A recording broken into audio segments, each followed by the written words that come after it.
بسم اللہ الرحمن الرحیم۔ گمنام ہیرو کے معزز ناظرین السلام علیکم۔ دوستو لائک ضرور کر دیا کریں، شکریہ۔ آئیے چلتے ہیں کہانی کی طرف۔ کچھ ہی دیر بعد آپ بھی اپنا بھرا ہوا پستول قمیض کے نیچے کمر سے باندھ کر ٹیکسی میں جا بیٹھا اور نولکھا چرچ کی طرف چل دیا۔ وہ مجھے عمدن اپنے ساتھ نہیں لے گیا تھا۔ وہ نظروں سے اوجھل ہوا تو میرے ذہن پر ایک بار پھر سناٹا چھا گیا۔ میں لڑکھڑاتے قدموں سے مکان میں داخل ہوا اور ڈرائنگ روم میں جا بیٹھا۔ مجھے کوئی شے اچھی نہیں لگ رہی تھی۔ مصیبتیں مجلس حیران بن کر میرے ارد گرد کھڑی تھیں۔ میری مٹی تو خراب ہو ہی گئی تھی، اب ریٹا بھی اس راہ سے گزر رہی تھی، مگر اس کا قصور کیا تھا؟ یہی نہ کہ وہ میرا نام لے کر جیتی تھی اور آسیہ کو شناخت کر لینے کے بعد وہ اس سے ایک لہجے کے لیے بھی غافل نہ ہو سکی تھی۔ صرف میری وجہ سے اس نے یہی سوچا ہوگا کہ یہ آسیہ غلام جیلانی کی بہن ہے، وہ اسے ان پھنکارتے ہوئے سانپوں سے بچانے کے لیے اس کے ساتھ چلی گئی تھی، مگر وہ سانپ اسے ہی ڈس گئے۔ وہ بنگش کہتا تھا کہ اس کی بہت سے لوگوں نے آبرو ریزی کی تھی۔ اس کے جسم پر جگہ جگہ تشدد کے نشانات موجود تھے، مگر میری کتنی بڑی بدنصیبی تھی یارو کہ میں کسی کے خلاف اس کے قتل کے سلسلے میں دعویٰ بھی دائر نہ کر سکتا تھا تو خود ہی گر گیا تھا۔ میرے پیڑ کا مندلہ ہی کٹ گیا تھا، سب کچھ بھسم ہوتا جا رہا تھا۔ وہ ریٹا باقی نہیں رہی تھی اور مجھے یقین آنے لگا تھا کہ آسیہ بھی اس دنیا میں موجود نہیں رہی۔ انہوں نے اسے بھی موت کے گھاٹ اتار دیا ہوگا۔ وہ گروہ در گروہ میرے خلاف سازش کیے بیٹھے تھے۔ انہوں نے بڑے صاحب کی بات بھی نہیں مانی تھی، بلکہ اس قصے کو مختصر کرنے اور اپنے جرائم کے تمام ثبوت زائل کرنے کے لیے انہوں نے رات کو ہی، تاکہ اگلی صبح تک بڑے صاحب اپنے انتظامی اختیارات کو بروئے کار لا کر ان بدنصیب لڑکیوں تک نہ آ پہنچے۔ یہ بات ان کے حق میں آسان تھی۔ کسی بے باس و لاچار آدمی کے خلاف ان کا یہ آخری فیصلہ ہے۔ انسانی زندگی پر کسی قانون کا اطلاق ان کے لیے انہیں صرف اپنی ضد، اپنی انا اور اپنے حکم کی تعمیل عزیز ہے۔ یہ عقوبت خانوں میں سلیبیں گاڑ کر بیٹھے ہیں اور کسی بھی انسان کو جب اپنے سامنے اپنے حق سچ کا ہاتھ بلند کرتے دیکھتے ہیں تو بنا اٹھتے ہیں، پھر وہ کچھ نہیں سوچتے، اسے سلیب پر چڑھا دیتے ہیں۔ وہ یہی کرتے آئے ہیں۔ ریٹا ان کا پہلا شکار نہیں تھی۔ میں کتنی ہی دیر تک اس نیم تاریخ ڈرائنگ روم میں لہو روتا رہا۔ اس عرصہ میں نہ ماجدہ وہاں آئی نہ سلونی۔ میں اذیت میں سے گزرا تھا۔ میرا ہر شے پر سے اعتماد اٹھتا جا رہا تھا اور اب میں اس الماس سے ساری امیدیں وابستہ کر بیٹھا تھا۔ میرا خیال تھا کہ وہ عورت، وہ اشوہ طراز اداکارہ میری منسا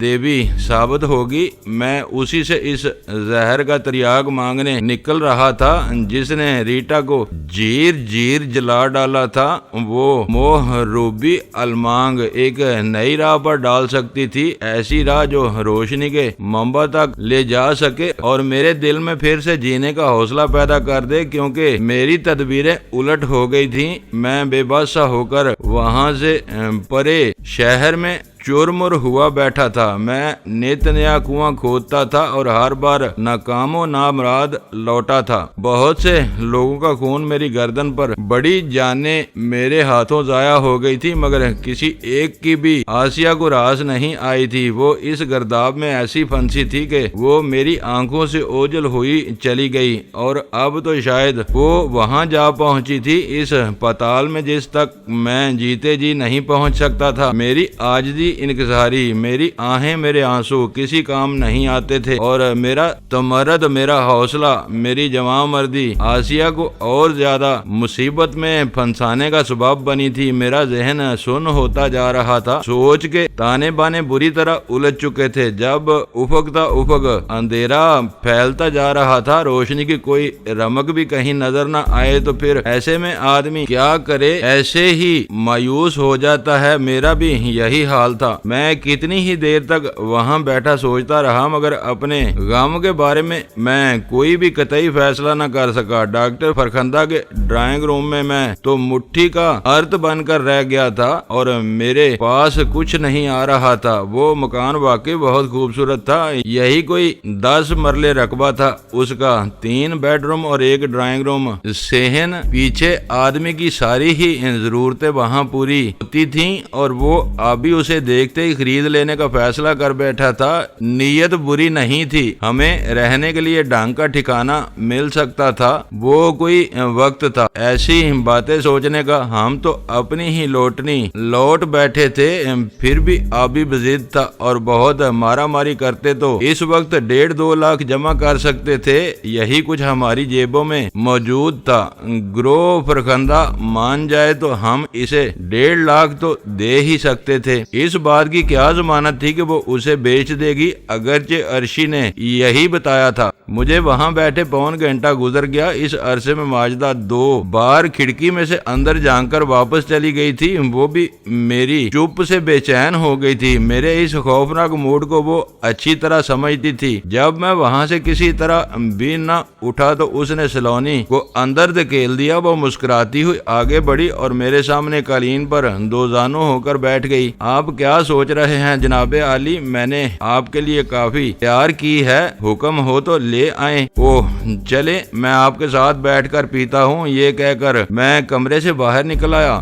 ماجدہ صحن میں کھڑی تھی، بولی آپ زیادہ پریشان نہ ہوں، سب آدمی بے بس ہو جائے تو اسے اپنے معاملات خدا کے سپرد کر دینے چاہیے۔ وہ تو میں کر ہی چکا ہوں ماجدہ، میرے ہاتھ میں تو کچھ بھی نہیں رہا تھا۔ عرشی کا کیا حال ہے اب؟ اس کا بخار اب اتر گیا ہے، ڈاکٹر نے اچھی دوا دی تھی اسے، اس نے کہا اور میرے ساتھ ہی پہلو میں آ گئی۔ کافی ہم تینوں نے ڈائننگ کی خوبصورت میز پر بیٹھ کر پی۔ اس مکان کے کتنے پیسے مانگتی ہے وہ ڈاکٹر فرخندہ؟ عرشی نے کہا تھا کہ وہ بیچ رہی ہے 2.25 لاکھ، مگر آپ کیوں پوچھ رہے ہیں؟ ماجدہ نے مجبور ہو کر پوچھا۔ ہم اسے خریدنا چاہتے ہیں۔ ارے میں بھی یہی ارادہ کر رہی تھی، کمال ہے کہ یہ مکان آپ کو بھی پسند آ گیا ہے، تو پھر آپ خرید لیں، ہمیں کوئی اعتراض نہ ہوگا۔ سمجھی آپ نے یہ مکان خرید لیا، رجسٹری آپ کے نام کی لکھوا دوں گی؟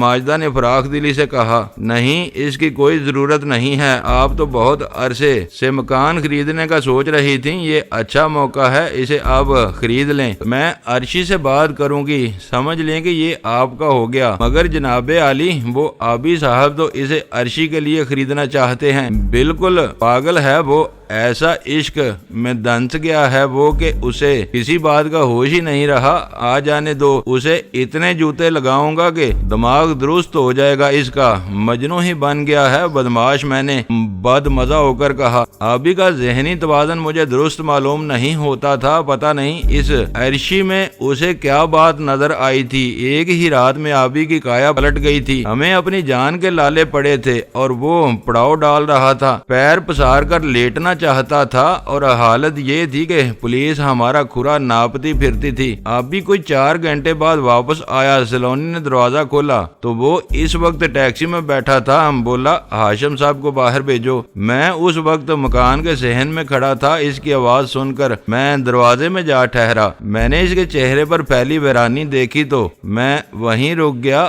اندر آ کر مجھے بتاؤ تو صحیح کہ ہوا کیا ہے، ٹیکسی کوئی بھاگی نہیں جاتی؟ میری یہ بات سن کر وہ ٹیکسی سے نکلا اور لنگڑاتا ہوا اندر آ گیا۔ میں اسے سہارا دے کر نشست گاہ لے گیا اور تمام دروازے کھڑکیاں بند کر کے اس کے پاس بیٹھ گیا۔ کیا بنا پھر؟ وہ پادری ملا کہ نہیں؟ مل گیا تھا اور وہ تھانے سے لاش لے آیا ہے۔ اس کی بات وہ ٹال نہیں سکے، ان کے پاس کوئی بہانہ بھی نہیں، اور اب وہ اسے قبرستان میں رات کو دفن کریں گے۔ کیا ہم قبرستان نہیں جا سکتے؟ نہیں، کم از کم تم تو بالکل نہیں جا سکو گے، کیونکہ وہاں سادہ کپڑوں میں پولیس کے سپاہی موجود ہوں گے۔ انہیں یقین ہے کہ تم وہاں ضرور جاؤ گے۔ پادری نے کچھ نہیں پوچھا ان سے کہ وہ بیچاری اس حال کو کس طرح پہنچی۔ پاگل ہو گئے ہو؟ وہ کیسے پوچھ سکتا تھا؟ اس نے پوچھا بھی ہوگا تو وہ بتا تھوڑی دیتے۔ پولیس کے تمام لوگوں کو تو علم نہیں ہے کہ ریٹا کے ساتھ یہ ظلم کس نے کیا ہے، وہ تو چند آدمی ہیں اور ہمیں ان کا پتہ خود کرنا پڑے گا۔ مجھے ان تک ہر حال میں پہنچنا ہے ابھی، میں نے قسم کھائی ہے کہ ان سے ایک ایک کو چن چن کر مار دوں گا۔ غصہ تو مجھے بھی بہت آ رہا ہے جیلانی، مگر اتنا تیز نہ چلو، ہمیں سب سے پہلے تو یہ معلوم کرنا ہے کہ وہ لوگ تھے کون۔ سب سے بڑا سوال یہی ہے۔ ہاں وہ بھی میں معلوم کر کے رہوں گا، میں ریٹا کے قتل کا انتقام لے کے رہوں گا۔ اگر میں انتقام نہ لے سکا تو میں اپنی زندگی ختم کر لوں گا ابھی، میں یہ ذلت برداشت نہیں کر سکتا ہوں۔ میں نے پادری سے کہا ہے کہ وہ آسیہ کے بارے میں کچھ معلوم کر سکے تو مجھے بتائے۔ میں نے اسے صرف اتنا بتایا ہے کہ آسیہ میرے ایک دوست کی بہن بخاری کلینک میں زیر علاج تھی، وہاں سے پولیس اسے اور ریٹا کو گرفتار کر کے لے گئی، حالانکہ ان کے پاس اختیار کوئی نہ تھا، اور وجہ اس کی یہ تھی کہ آسیہ کے بھائی کے خلاف کچھ مقدمے درج ہیں اور وہ فرار ہو چکا ہے۔ بس اسی سلسلے میں انہوں نے آسیہ اور ریٹا کو گرفتار کر لیا تاکہ وہ ان سے اس آدمی کا پتہ پوچھ سکیں۔ پادری میری یہ باتیں سن کر بہت متاثر ہوا۔ اس نے کہا ہے کہ وہ بھی اپنے طور پر کوشش کرے گا تاکہ آسیہ کا پتہ مل سکے۔ وہ بیچارہ کیا کر سکے گا؟ ناممکن، یہ اس کے بس کی بات نہیں ہے۔ ڈھلو صاحب یہاں آ کر ہار گئے، انہوں نے بڑے صاحب کی پیش نہیں چلنے دی، بھلا وہ بیچارہ پیٹر کس شمار قطار میں ہے؟ آبی بھائی بات بہت آگے نکل گئی ہے۔ نہیں یار ایسا نہ سمجھو، وہ پادری تو کہہ رہا تھا کہ اگر وہ صحیح بات نہیں بتائیں گے تو وہ کل صبح ہائی کورٹ میں ریٹ دائر کر دے گا۔ ریٹ؟ میری ہنسی چھوٹ گئی بھائی، انہوں نے کسی بات کو کسی کاغذ پر درج ہی نہیں ہونے دیا۔ اس معاملے میں انہوں نے وہی راستہ پکڑا ہے جو ہمارا راستہ ہے۔ جس طرح ہم عرفان کو اٹھا لائے تھے نا، اسی طرح وہ ان دونوں کو لے گئے ہیں، مگر وہ بخاری کلینک والے تو اس بات کے گواہ ہیں۔ آبی نے بڑے وثوق سے کہا، وہ بول ہی نہیں سکتے ہیں، ان کی کیا مجال ہے جو وہ یہ کہہ سکیں کہ ہاں ان کے ہاں سے پولیس ان لڑکیوں کو لے گئی تھی؟ ناممکن، ہمیں کوئی اور ہی دروازہ دیکھنا پڑے گا۔ یہ معاملہ تو بہت ہی خوفناک ہو گیا ہے جیلانی، آسیہ کی زندگی سخت خطرے میں ہے۔ وہ جیل میں تھی تو محفوظ تو تھی، کیا محفوظ تھی وہ بد نصیب، وہاں دیکھا نہیں اسے جیل میں کسی بدماش نے کس ذلت سے دوچار کر دیا تھا؟ اس کا ثبوت اس کے پیٹ میں موجود ہے، میں نے زہر خند لہجے میں کہا۔ ابھی خالی خالی نظروں سے چھت کو گھورنے لگا، پھر سنبھل کر بولا، اس سلونی سے کہہ اس ٹیکسی والے کو فارغ کر دے۔ یہ کہہ کر اس نے 10 کے 2 نوٹ میری طرف بڑھا دیے۔ میں نے باہر نکل کر وہ نوٹ سلونی کو دے دیے۔ شام بہت نیچے اتر آئی تھی۔ ابھی 5-10 منٹ کمرے میں گیا اور پھر باہر نکل آیا۔ میں ابھی تک نشست پر بیٹھا تھا اور بتیاں بھی نہیں جلا سکا تھا۔ اس نے ٹیوب لائٹ آن کی، بولا، وہ عرشی اب بہتر ہے، بالکل ٹھیک نظر آ رہی ہے۔ تو پھر کب شادی کر رہے ہو اس سے؟ تو ہوش میں تو ہے میرے یار، اس سے شادی کروں گا، وہ تو ایسے ہی مذاق کر رہا تھا۔ بہرحال یہ بتا کہ اب کیا کرنا چاہتا ہے؟ تیری ٹانگ کا کیا حال ہے؟ اب تیرا ٹائر نہ پھٹتا تو میں زیادہ تیز دوڑ سکتا تھا۔ میرا خیال ہے کہ میں اب ٹھیک ہو چکا ہوں، ذرا دیکھ تو میرا زخم اب بڑی حد تک بھر چکا ہے۔ یہ کہہ کر اس نے ٹانگ پر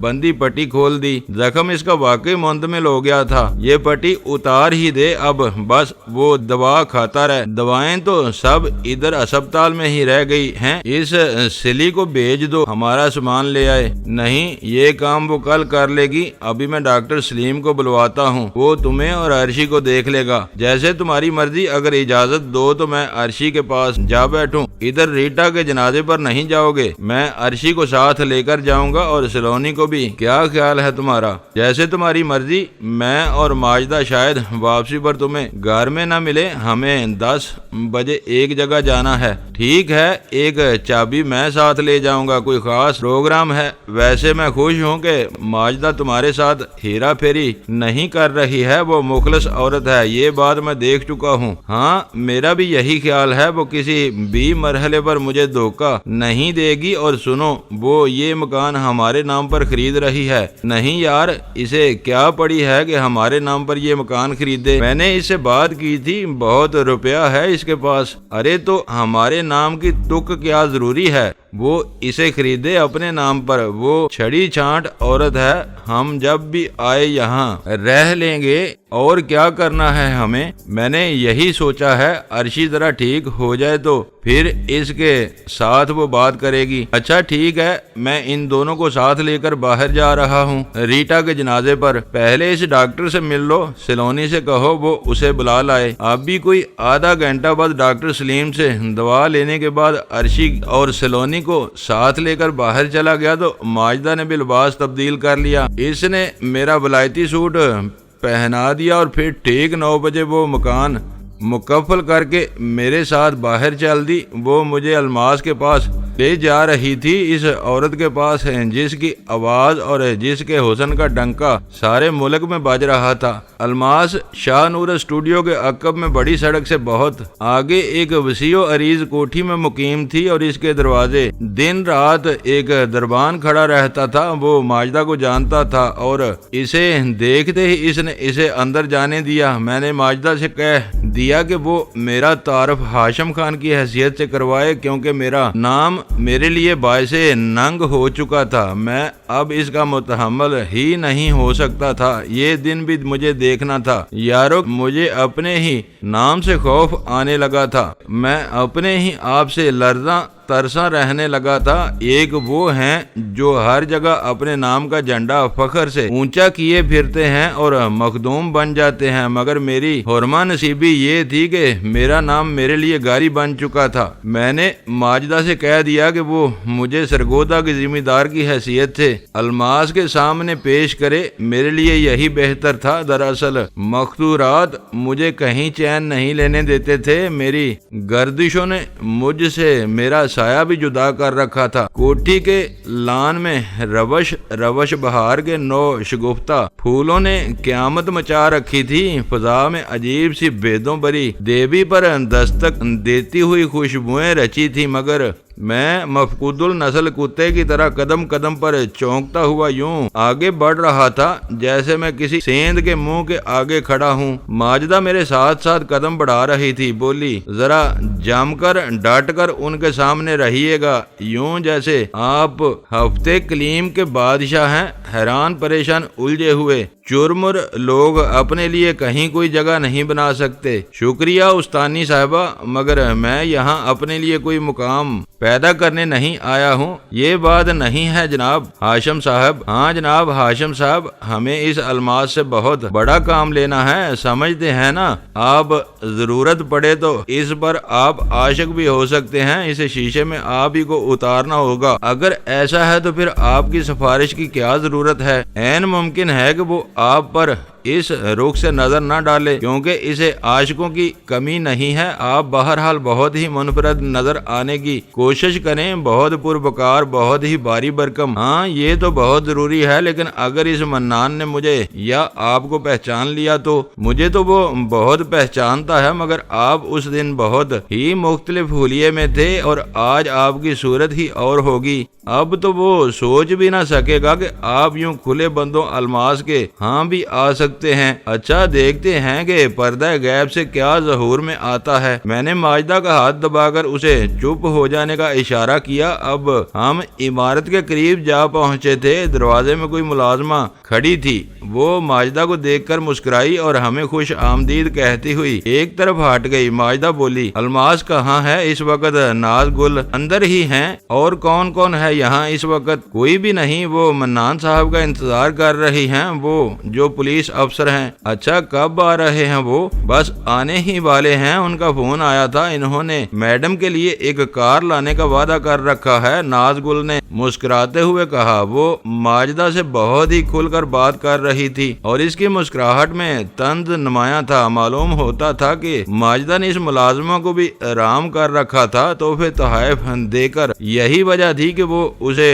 درون خانہ کی بات بھی بتا دیتی تھی۔ ناز گل ہمارے آگے آگے راہداری میں ٹھمک ٹھمک چلتی ہوئی آگے بڑھی اور پھر ایک دروازہ کھول کر بولی، میڈم ماجدہ آئی ہیں آپ سے ملنے کے لیے۔ یہ کہہ کر وہ دروازے سے ہٹ گئی۔ میں ماجدہ کے پیچھے پیچھے اندر داخل ہوا تو چکا چوند مجھے نظر آئی، جسے الماس کہتے تھے، وہ سرخ گلاب کے پھول ایسی ساڑی پہنے ہوئے تھی، ہمیں دیکھتے ہی وہ صوفے سے لہرا کر اٹھی۔ بلا شبہ وہ حسین عورت تھی اور اس کی آواز کی نغمگی سماعت کو حیران کرتی تھی۔ آؤ ماجدہ، کیسی ہو تم؟ اپنے آنے کی اطلاع تو کر دی ہوتی۔ یہ کہہ کر اس نے اپنے آستین کا بازو پھیلا کر ماجدہ کا ہاتھ تھام لیا۔ یہ ہاشم خان ہیں، سرگودا کے ذمہ دار، آپ سے ملنے کے لیے بے تاب تھے، ان کو آپ سے ملوانے آئی تھی۔ اوہ گڈ، ان کی ذرا نوازی ہے، آئیے تشریف رکھیے۔ یہ کہہ کر اس نے اپنا دوسرا بازو رقص ایسے انداز میں پھیلا کر صوفے کی طرف اشارہ کیا، اس کی مقناطیسی شخصیت نے مجھے ایک لہجے کے لیے تو محصور کر دیا۔ ایسی بھی عورتیں موجود ہیں اس دنیا میں جن کے گرد خوشیوں اور خوشبوؤں کا ہجوم رہتا ہے، اور دنیا کی ہر شے جن کی دسترس میں ہے۔ کمرے میں اس وقت ہلکی ہلکی موسیقی پھیل رہی تھی، جیسے خوشبو اپنے مخرج سے اٹھ کر گرد و پیش کو مہکاتی ہے۔ وہ ریکارڈ پلیئر اس کی نشست کی دائیں جانب ایک خوبصورت میز پر دھرا تھا، وہ اس نے بیٹھتے ہی بند کر دیا۔ کیا پئیں گے آپ؟ ہارڈ ڈرنک کے سافٹ؟ یہ کچھ نہیں پیتے، کسی خوبصورت شے کو دیکھتے ہیں تو خدا کی حمد و ثنا میں لگ جاتے ہیں، ماجدہ نے میرے اور اس کے درمیان صوفے پر بیٹھتے ہوئے کہا۔ تو فکرے چست کرنے سے بات نہیں رہتی ہے ماجاں، تیری یہی ادا مجھے اچھی لگتی ہے۔ آپ کے ہاشم صاحب کیا کرتے ہیں؟ میں نے کہا نا کہ یہ ذمہ دار ہیں، اور ذمہ دار کیا کرتے ہیں مجھے کیا پتا کیا کرتے ہیں، یہی نہ کہ زمینیں کاشت کروا دیں، فصلیں تیار ہوئیں تو ان کو اٹھوا لیا، کسی مزارے کی کوئی اچھی تصنیف دیکھی تو اسے پڑھ لیا، بہت گھبرائے تو شکار پر نکل گئے، شہر میں آئے تو لاٹھیوں سے لمبائی ناپ کر کاریں خرید لیں، کسی کے حسن کی شہرت سنی تو وہاں جا پہنچے، ادھر گرمی نے بہت ستایا تو یورپ چلے گئے، اور کیا کر سکتے ہیں یہ بیچارے ذمہ دار۔ ماجدہ کی زبان کی فصاحت و بلاغت نے مجھے حیرت میں ڈال دیا۔ میں اس ماجدہ سے تو واقف ہی نہیں تھا جو اس رات میرے اور الماس کے درمیان بیٹھی تھی۔ اس کی یہ باتیں سن کر الماس بے ساختہ ہنس دی، بولی کسی ذمہ دار کی اس سے اچھی تعریف اور ہو نہیں سکتی، مگر یہ تو مجھے بہت ہی سنجیدہ آدمی نظر آتے ہیں، کچھ بولتے ہی نہیں۔ میرے لیے ماجدہ نے گنجائش ہی کہاں رکھی ہے، بہت عزت افزائی فرمائی ہے انہوں نے میری، یہ بہت شیطان ہے، اور معلوم ہوتا ہے کہ یہ آپ سے بہت زیادہ بے تکلف ہے۔ اتنے میں ناز گل پھر دروازے پر آ ٹھہری۔ وہ منان صاحب آئے ہیں میڈم۔ ارے تو انہیں اندر لے آؤ نا، کھڑی منہ کیا تاک رہی ہو؟ میں تو انہی کے انتظار میں بیٹھی ہوں۔ یہ بات ہے، ہمارے لیے کیا حکم ہے پھر؟ ماجدہ نے کہا۔ تم بھی بیٹھو جانے الماس، وہ کوئی ہوا تھوڑی ہیں، بہت کلچرڈ آدمی ہیں وہ، تم تو جانتی ہی ہو اسے۔ آنے والے لمحوں کے تصور نے مجھے پریشان کر دیا۔ اس منان نے اگر مجھے پہچان لیا تو وہاں خدا معلوم کیا ہو جائے۔ میں نے ہاتھ جیب میں ڈال لیا، بایاں ہاتھ اپنے چوپشا پر، میری گرفت ایک دم مضبوط ہو گئی۔ چند ہی لمحوں بعد منان دروازے پر آ پہنچا۔ وہ بہت نفیس قسم کا ولایتی سوٹ پہنے ہوئے تھا، اس کی مسکراہٹ میں بلا کا اعتماد تھا۔ اوہ آئی ایم ساری، آپ تو مہمانوں میں گری بیٹھی ہیں، آپ کا کیا حال ہے ماجدہ بیگم؟ اس نے کچھ اس انداز سے یہ بات کی جس سے یہی ثابت ہوتا تھا کہ وہ ماجدہ کو اچھی طرح جانتا ہے۔ ماجدہ جی بہت اچھی ہوں کہہ کر چپ ہو گئی۔ تشریف لائیے منان صاحب، یہ آپ کا اپنا گھر ہے، مہمان کوئی نہیں ہے یہاں۔ یہ کہہ کر الماس اٹھلاتی ہوئی اس کی طرف بڑی۔ منان نے ایک اچٹ سی نگاہ ماجدہ پر ڈالی اور یوں اس نے مجھے دیکھا، ایک لہجے کے لیے تو میں سن ہو کر رہ گیا۔ میں سمجھا کہ وہ مجھے پہچان گیا، مگر جس سیاق و سباق میں وہ مجھے پہلے دیکھ چکا تھا وہ بالکل ہی مختلف تھا، وہ مجھے بالکل ہی نہ پہچان سکا۔ اس نے آگے بڑھ کر مجھ سے بڑی گرم جوشی سے ہاتھ ملایا تو میں نے محسوس کیا کہ وہ کچھ چونک سا گیا ہے۔ میرا ہاتھ ٹھنڈا یخ ہو رہا تھا اور میرا ہتھیلی کا لمس میرے دل کی بے چینی کا گماز تھا۔ مجھے منان کہتے ہیں، میرا نام ہاشم خان ہے، ہاشم خان آف سالارپور۔ اوہ گڈ، وہ جو سرگودا میں ہے، آپ چودھری رضا کے بھائی تو نہیں ہیں؟ جی ہاں، آپ ٹھیک سمجھے ہیں، میں ڈی ایس پی ہوں۔ اپنی پوسٹنگ کے دوران ان سے میری ملاقات سرگودا میں ہوئی تھی۔ آپ سے مل کر بہت خوشی ہوئی ہے۔ میری ایک بات سنیں گی آپ؟ بہت ضروری بات ہے۔ ماجدہ نے اچانک الماس کا ہاتھ پکڑ کر اسے وہاں سے ایک طرف لے جاتے ہوئے کہا۔ وہ اس کے ساتھ پہلو کے کمرے میں جا گھسی۔ منان نے میرے ساتھ بیٹھنا مناسب سمجھا۔ وہ کمرے کے بڑے دروازے میں جا ٹھہرا۔ گل شاید راہداری میں تھی، اس کو مخاطب کر کے بولا، ناز گل، میں اس کمرے میں بیٹھتا ہوں، میڈم کو ادھر بھیج دو۔ یہ کہہ کر وہ باہر نکل گیا۔ حیرت مجھے یہ تھی کہ اس نے ماجدہ سے بڑے مروت برے لہجے میں اس کا حال پوچھا تھا۔ اس کا مطلب یہ تھا کہ وہ ماجدہ اسے اپنا احسان مند بنا چکی تھی اور اس کو رہا کرنے میں اس نے جو کردار ادا کیا تھا وہ اس سے بہت متاثر تھا۔ مگر یہ بات میری سمجھ میں نہیں آتی تھی کہ مجھے ماجدہ کے ساتھ دیکھ کر اس کے ذہن میں کوئی جماکہ کیوں نہیں ہوا تھا۔ کچھ ہی دیر بعد وہ دونوں پہلو کے کمرے سے باہر نکل آئیں۔ الماس اپنی ملازمہ کے اشارے سے باہر نکل گئی۔ میں نے اس ریٹا کے بارے میں الماس کو بتا دیا ہے اور آسیہ کے بارے میں بھی۔ وہ کہہ رہی ہے کہ ابھی شراب کی محفل جمے گی اور وہ منان سے ساری باتیں معلوم کر لے گی۔ یہ بہت اچھا رہے گا، میں نے خوش ہو کر کہا۔ مجھے یقین ہے کہ منان کو ساری بات کا علم ہے اور ریٹا پر جو کچھ گزری ہے وہ سب کچھ اسی کے اما پر ہوا ہے۔ آپ ٹھیک کہتی ہیں ماجدہ، مگر اس نے آپ کو کیسے نظر انداز کر رکھا ہے؟ آپ بھی تو ہماری ساتھی ہیں اور یہ بات اس پر ثابت ہو چکی ہے۔ میں نے اسے اپنی مظلومیت کی لمبی کہانی سنا دی تھی۔ مجھے آپ کے بارے میں کوئی علم نہیں ہے اور جانتے ہیں آپ اپنی گلو خلاصی کے لیے مجھے اس کو 20,000 روپے دینے پڑے تھے۔ کمال کرتی ہیں آپ، یہ سب کچھ پہلے آپ نے کیوں نہیں بتایا ہے مجھے؟ لا حول ولا قوت، میں بس ایسے ہی ڈرتی رہی کہ کہیں آپ مجھ سے بدظن نہ ہو جائیں۔ مجھ پر آپ کا اعتبار اگر نہ رہتا تو میں بالکل دکھی ہو جاتی۔ چلو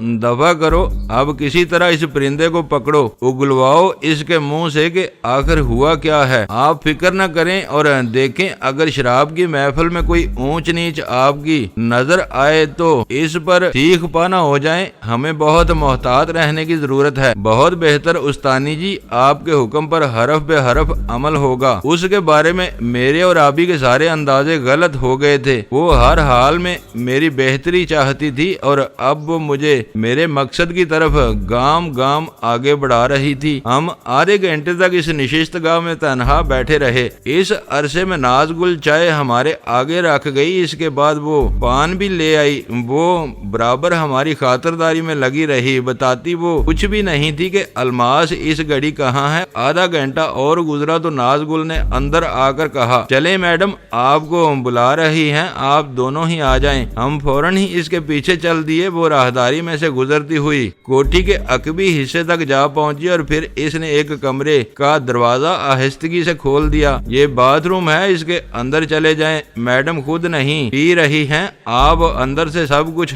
دیکھ سکتے ہیں۔ یہ کہہ کر وہ پیچھے ہٹ گئی۔ کمرے میں جو منظر میں نے دیکھا وہ کسی الف لیلوی داستان سے مختلف نہیں تھا۔ کمرے کے عین وسط میں دو نوخیز لڑکیاں رقص کر رہی تھیں۔ ناچ کی دھن انہیں ریکارڈ پلیئر سے مل رہی تھی۔ لڑکیاں مجھے نشے میں دھت نظر آتی تھیں۔ دائیں ہاتھ صوفے پر منان بیٹھا تھا، جامع بدست شراب نے اس کے دل و دماغ پر مکمل قبضہ کر رکھا تھا۔ اس کے پاس ہی الماس بیٹھی تھی، مگر ذرا فاصلے پر درمیان میں اس نے دو فوم کی موٹی گدیاں ڈال رکھی تھی۔ وہ بھی بھرا ہوا نازک سا بلوری جام تھامے ہوئے تھی، مگر اس کا چہرہ بتا رہا تھا کہ وہ ہوش میں ہے۔ وہ واقعی پی نہیں رہی تھی، مگر ظاہر وہ یہ کر رہی تھی کہ وہ بھی نشے میں ہے۔ ہم اس کھلے سے باتھ روم میں داخل ہوئے تو الماس نے ریکارڈ پلیئر پر کوئی بہت اداس اور حزن و ملال سے بھرپور دھن لگا دی۔ لڑکیاں اکھڑنے لگیں۔ اس باتھ روم سے ہم سب کچھ دیکھ اور سن سکتے تھے۔ اچانک الماس نے گھنٹی بجا دی۔ دونوں لڑکیاں رک کر حیرت زدہ سی ان نظروں سے اسے دیکھنے لگیں۔ اتنے میں کمرے کا دروازہ بھی کھل گیا۔ سامنے ناز گل کھڑی تھی۔ الماس نے اسے اشارہ کیا کہ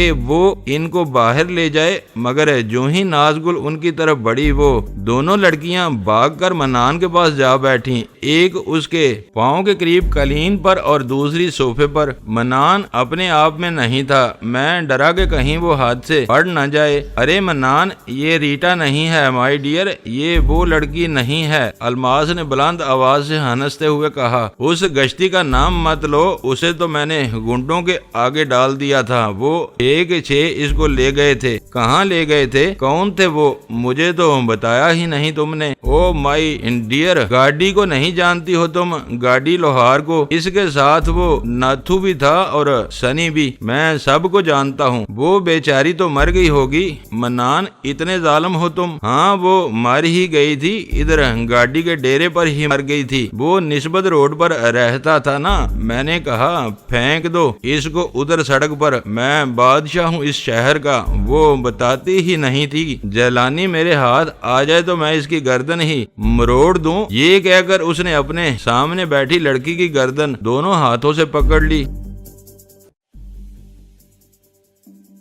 دوستو، ویڈیو کو لائک ضرور کر دیا کریں۔ ISI پاک آرمی زندہ باد، پاکستان پائندہ باد۔ معزز ناظرین، اپنا خیال رکھیے گا اور اپنے اس چینل کا بھی شکریہ۔